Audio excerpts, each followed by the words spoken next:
नमस्कार दोस्तों, आज मैं आपको बरसायत अमावस पर सुनी जाने वाली वट सावित्री व्रत की सत्यवान और सावित्री की कथा सुनाने जा रही हूँ। एक समय की बात है, भद्र देश में अश्वपति नाम का एक राजा था। उसके कोई संतान नहीं थी। उसने बड़े बड़े पंडितों को बुलाया और पूछा, आप लोग कोई ऐसा उपाय बताओ जिससे कि मेरी संतान हो जाए।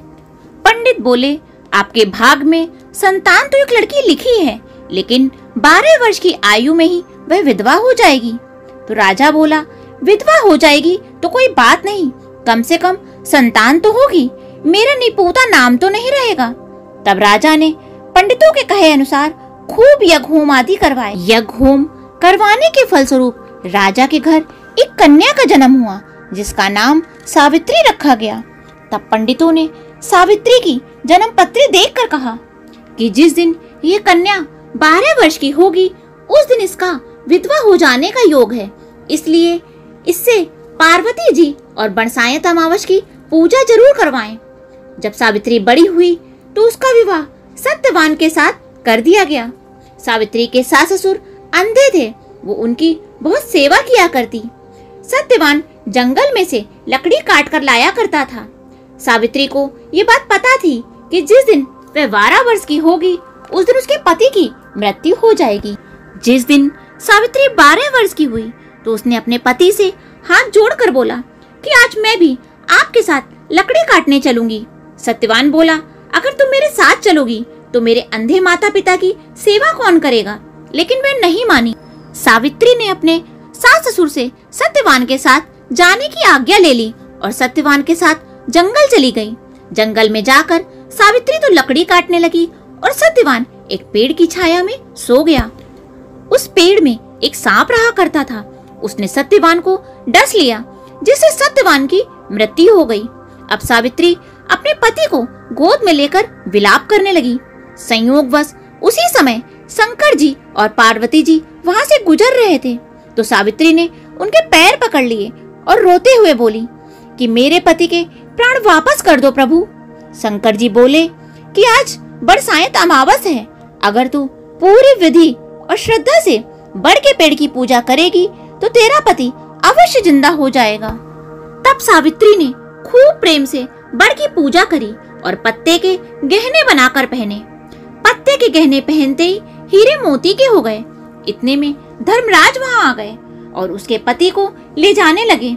तब सावित्री ने उनके पैर पकड़ लिए और उनसे अपने पति के जीवन की भीख मांगने लगी। धर्मराज बोले कि मैं तेरे पति को तो वापस जिंदा नहीं कर सकता, लेकिन उसके बदले में तुम मुझसे 3 वरदान मांग ले। सावित्री बोली कि मेरे माँ बाप के कोई पुत्र नहीं है, उनके एक पुत्र हो जाए। तो धर्मराज बोले, तथास्तु। तब वह बोली कि मेरे सास ससुर की आंखें नहीं हैं, उनको आंखें मिल जाएं।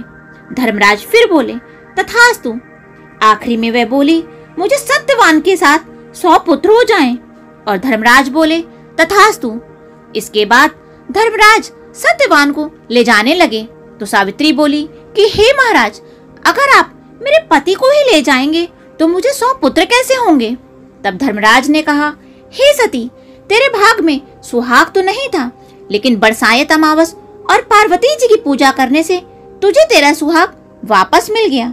उसके बाद राजा ने पूरे नगर में ढिंडोरा पिटवा दिया कि बरसायत अमावस को बड़ की पूजा करने से सुहाग अमर हो जाता है। हे भगवान, जैसे बरसायत अमावस ने सावित्री को सुहाग दिया, वैसे ही सबको देना। इस कहानी को कहने वाले, सुनने वाले और सारे परिवार को देना, हमें भी देना। बोलो शंकर भगवान माता पार्वती की जय। इसके बाद विनायक जी की कथा। एक बार विनायक जी महाराज एक चुटकी में चावल और एक चम्मच में दूध लेकर घूम रहे थे और कह रहे थे कि कोई मेरी खीर बना दो, पर किसी ने उनकी बात पर ध्यान नहीं दिया। एक बुढ़िया माई ने देखा तो बोली, ला मैं खीर बना दूं। वो एक कटोरी लेकर आई। तब विनायक जी बोले, अरे बुढ़िया माई, कटोरी क्या लाई है, बड़ा सा भगोना लाकर चढ़ा। तो बुढ़िया माई बोली, इतने बड़े भगोने का क्या करोगे, ये कटोरी ही बहुत है। तब विनायक जी बोले, तू चढ़ा कर देख तो सही। बुढ़िया माई ने बड़ा भगोना चढ़ा दिया और चढ़ाते ही वह दूध से भर गया। तब विनायक जी बोले, मैं जरा बाहर से जाकर आता हूँ, तू खीर बनाकर रखना। खीर बनकर तैयार हो गई, लेकिन बिंदायत जी महाराज आए नहीं। तो बुढ़िया माई का मन ललचा गया और वह किवाड़ के पीछे बैठकर खीर खाने लगी और बोली, आओ बिंदायत जी महाराज, भोग लगाओ।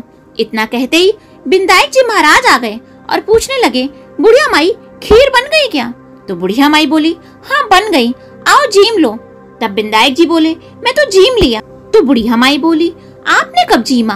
तो बिंदायत जी बोला, जब तू खाने बैठी थी और तूने भोग लगाया, मैं तो तभी जीम लिया। तब बुढ़िया माई बोली, हे महाराज, तुमने मेरा तो पर्दाफाश कर दिया, लेकिन किसी और का पर्दाफाश मत करना। तब बिंदायत जी ने उसके घर में अन्न धन का अटूट भंडार भर दिया। हे बिंदायत जी महाराज, जैसा उस बुढ़िया माई को दिया वैसा सबको देना। इस कहानी को कहने वाले, सुनने वाले, हुंकारा भरने वाले और पूरे परिवार को देना और साथ में मुझे भी देना। बोलो गणेश जी महाराज की जय।